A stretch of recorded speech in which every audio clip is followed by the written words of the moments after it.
Deep dive. Today, we are looking at a creature that feels, I don't know, almost mythological. The Komodo dragon. Exactly. And it was only confirmed by Western science, in 1910? So a relatively short time ago. And it's just this massive predator, the largest lizard on Earth. And it can take down prey that is just unbelievably large. Think a 550 kilogram water buffalo. That's 10, even 20 times its own weight. It's an extraordinary feat of predation. And that leads us directly to the central mystery here. How does it actually kill? Because for decades, the story we were all told, you probably learned it in school. Oh, absolutely. It was a biological legend.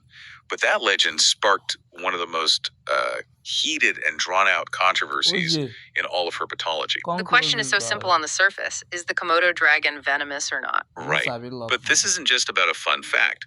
This pits brilliant minds against each other. You have Dr. Brian Fry, who identified the whole venom system, up against established experts like Dr. Julian White, who basically challenged the entire premise. And our sources show this wasn't just about data. It was about institutional resistance, even ideological battles. So that's our mission today. We're going to take you through the source material that shattered that old myth, revealed the true and, frankly, far more complex mechanics of the Komodo's bite, and explore why scientific consensus can be so slow to change. Okay, so let's start with the animal itself. Physically, it's a giant. I mean, the largest verified specimens are over 3 meters long, weighing nearly 400 pounds. You just assume brute force. You do, but the sources reveal something really surprising. What's that? Their bite force is remarkably low. It's nothing compared to, say, a crocodile or even some dogs. So they're not crushing bone? No, not at all. They don't kill by compression, they kill by shredding. And that's all about the tools in the mouth. Exactly. It's got about 60 curved, razor-sharp, serrated teeth. Some of them are up to 1 inch long, and they're built specifically for tearing. And there's a detail about those teeth that is just fascinating. Yeah. Get this. Researchers discovered the cutting edges, the tips of those serrations, are coated with concentrated amounts of iron. Iron. Like metal. Yes. It actually gives the edges this distinct orange color. It acts as a kind of structural protective layer. So it keeps them sharp. Perpetually sharp. When you're constantly tearing through flesh and hitting bone, your teeth would dull. The iron reinforcement keeps them honed for that one job, causing massive trauma. But even with those teeth, the big mystery remains. When a Komodo bites something huge, like a water buffalo, The buffalo escapes. 100% of the time, it gets away, wanders off, and then it collapses and dies, sometimes days later. And that observation, that delayed death, is what gave rise to the bacteria theory. The story we all know. The story we all know. The idea was that the Komodo's mouth was this septic pit, just drooling with lethal bacteria, and the bite would cause a fatal infection. It was popularized in a 1980 book by a researcher named Offenberg. But as Dr. Fry points out in his work, this was an idea with, what did he say? Absolutely no data. No data to support it.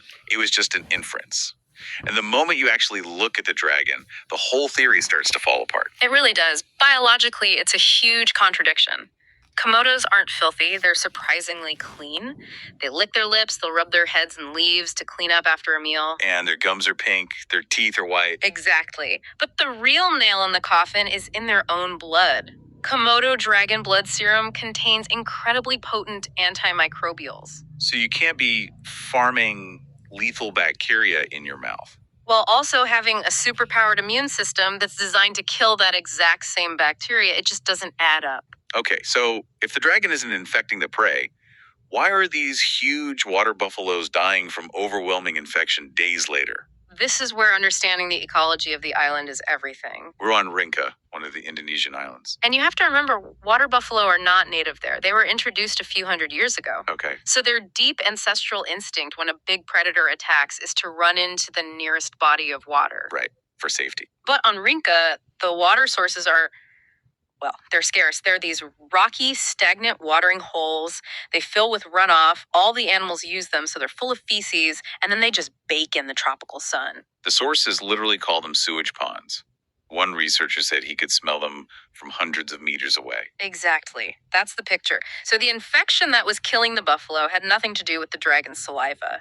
The wounded animal was fleeing directly into a pool of warm, concentrated sewage. It was just incidental environmental contamination. Precisely. And Dr. Brian Fry's team proved this quantitatively before 2009. They swabbed Komodo mouse, even baby ones, right out of the egg, and found they had a lower bacteria load than a lion, a Tasmanian devil, Or even the average dog. or your average dog. And yet, this myth persists. It's been over a decade, and you still hear it on nature documentaries from local guides. It's just a compelling story, I guess, hard to let go of. It is. So let's leave the myth behind. If it's not bacteria, what is it? And interestingly, the first clues were buried in those same notes from Offenberg, the guy who started the bacteria myths. Yes, his own observations. He did experiments with tied up goats, and he noted that despite these terrible wounds, the animals were unusually quiet. They showed gait problems like dizziness. They went into shock. Right. And most importantly, they bled for much, much longer than expected. The blood just wasn't clotting. Okay, that combination, dizziness, shock, and bleeding that won't stop, that sounds chemical. It points directly to venom. So when Fry and his team did that landmark 2009 study, they used an MRI scan on a Komodo head. And what did they find? They found venom glands, paired glands deep in the lower jaw, right next to the mucus glands, with ducts that deliver toxins to the base of the teeth. And the chemical analysis of what's in those glands. The DNA analysis showed genes coding for, and this is a quote, a whole suite of complex toxic proteins. They said it was as complex as the venom of many venomous snakes. And when they tested it, they confirmed two primary effects that perfectly explain what happens to the prey. So what does this venom actually do? The first, and maybe the most critical effect, is hypotension, A rapid drop in blood pressure. a catastrophic drop. It makes the prey lightheaded, dizzy, and sends it into shock. It weakens the animal almost immediately so it can't fight back or run very far.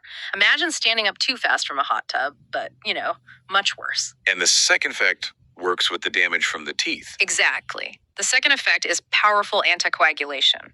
The toxins stop the blood from clotting. So you have these iron-reinforced serrated teeth opening up huge wounds, and then you inject a chemical that makes sure the bleeding never stops. So this is where it gets nuanced, right? The venom isn't the primary killer, not like a viper bite. No, the teeth are still the primary weapon. The sources say that about 75% of successful attacks could kill the prey in minutes just from mechanical damage, like severing the femoral artery. So the venom is a supporting tool.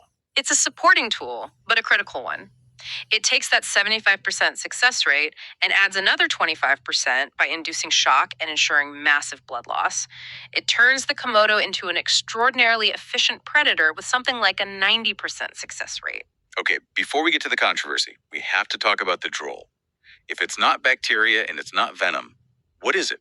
It's just lubrication. It comes from separate, massive mucus glands. They swallow enormous chunks of their pre-meat bone, fur, up to 80% of their body weight at once. They need all that mucus just to physically get it down their throat. Right, so we have MRI scans showing glands, DNA coding for toxins, and clinical effects that match the prey's behavior.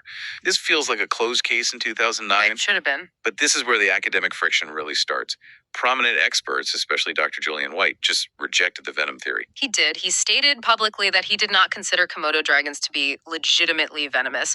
His whole objection was really centered on semantics, on the definition of the word. And his argument, it does raise an interesting point about evolution. He basically said, just because you found these glands doesn't mean they're venom glands. Right. He argued they could just be complex salivary glands. And saliva naturally has enzymes, some of which can be toxic, to help with digestion. So he's saying that finding DNA similar to snake venom isn't proof, because most venoms actually evolved from digestive secretions in the first place. Exactly. He framed it as an instance of exaptation, repurposing an old tool digestive juices for a new task, but not a true dedicated venom system. He even brought up human bites, which can cause serious infections, and asked, does that make us venomous? It became this very philosophical debate. A very high-level debate. And it was reinforced by these reports of zookeepers getting bitten and healing just fine with antibiotics with no signs of envenomation. But Fry's rebuttal to that seems so logical. It is. He said you have to distinguish between a defensive bite and a feeding bite.